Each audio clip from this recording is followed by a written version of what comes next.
We're talking today with Sequoia Financial Group. The company is an integrated financial services group providing products and services to self-directed retail and wholesale clients and those of third-party professional service firms. It's got an ASX code of SEQ and a market cap of $70 million. We have with us Mr. Garry Crole, who's the Managing Director.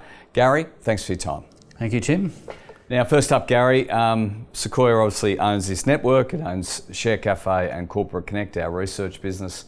And for full disclosure, both yourself and myself are shareholders in Sequoia. Absolutely. Now, today you've announced the 80% sale of the clearing business, Morrison Securities. Can you give us some background on the deal? Yeah, no, absolutely. We love the Morrison's business.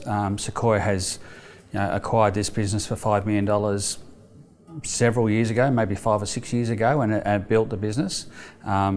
Sequoia currently has $15 million cash on its balance sheet, and 10.5 of that $15 million sits within Morrison. So it takes up a lot of our cash, and it's got now to the point where it's growing so quickly, and we want to do so many more things with it that to take that next step, we would need to deploy more cash. So we had to think about it, and we looked around the market and worked out how can we best grow this business, maintain some equity in that business to allow it to grow. And we found a partner that is a fintech business, is a platform business, and they really have strong visions to grow this business. And we selected to sell this business, or 80% of this business over a period of time to them, to allow this business to grow far quicker, do more things, and provide more services to our customer base. And I didn't add that it is a partial sale. It's an 80% sell down. That's correct, isn't it? Yeah, no, that's right. So there's a 3-payment process. So initially they're paying a deposit, which falls due on the 20th of March, so early. So we'll receive $10.5 million on the 20th of March. Before May, we'll receive another $15 million, which will take them to 50% ownership. We will still maintain board control, and then a final payment before August of another $15 million will come into the accounts. At all times throughout that process, they obviously have, they may not settle, and we have rights to take back 100% of the business and return 70% of the proceeds that we've received to date. So there's a 30% poison pill, if you like, for them not settling. Clearly we don't want that to happen, but if it does, the Sequoia shareholders would get a material profit, and we'd continue to own and run the business. And who is the actual buyer? You've touched on as fintech. Can you name them and give us some background, particularly on their ability to kind of finance this transaction? Yeah, sure. So the company is New Quantum. They're building a platform in the same manner as, say, the Hub24, Netwealth, Praemium, Macquarie Wrap, BT Wrap type platform business. They're looking to sort of take this to the new world.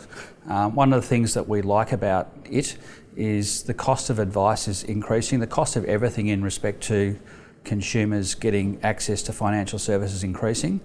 They're looking to help reduce the cost of owning a platform, and owning the clearer in that process will help that.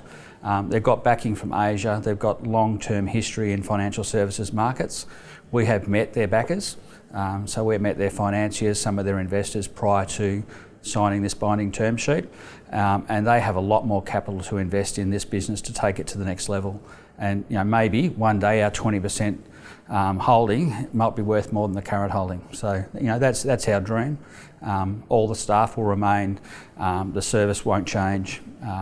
It's a real positive for the clients, and I think it's a real positive for Sequoia as a minority shareholder, but long term for everybody.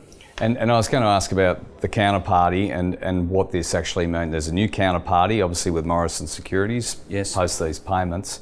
What does that mean for Morrison's existing clients? Yeah, no, there'll be absolutely no change. I think the only thing that the Morrison clients can expect to occur is additional services. So, for example, we would like to have an improved order pad. Currently we use Bourse Data, or we use Iris order pads. We would like to develop our own. That will not only provide a sort of an IT tech platform for Morrison's, but it will help reduce the cost of serving and provide better service to the end client. We would like to trade in bonds and fixed interest products. We would like to have a an improved tax reporting and reporting functionality for self-managed super funds and end clients straight from Morrison's. So all of those things are possible under this type of merger, and New Quantum, that's what they do. They've built platforms before. They were part of building the O2 platform. They've got some really good people and they've got some really good funding to take this business to the next level, and Morrison's will be core to them.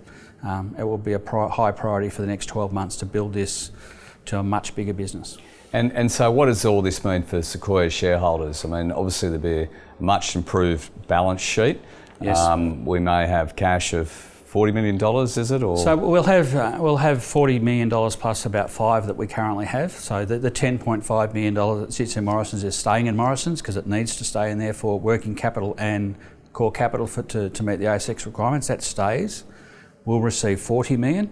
We have $5 additional million, so we'll have $45 million cash, no debt. We'll also have the current $15 million facility that we have with ANZ for acquisition. So we'll have a bank, of $60 million available for us to make investments. What we do with that, come 1st of August when all of this settles, we'll make the decision at that time whether we use all of it to make further acquisitions. We pay, we have $30 million of franking credits on our balance sheet, so we're in a position to pay high dividends. But certainly we will definitely move to a far higher payout ratio on our profit than we have told the market before. We told the market we were going to go to 40%, 50, 60, 70 over time. I think we'll move to closer to 100% payout ratio come next financial year. Garry Crole, thanks for your time. Thanks, Tim.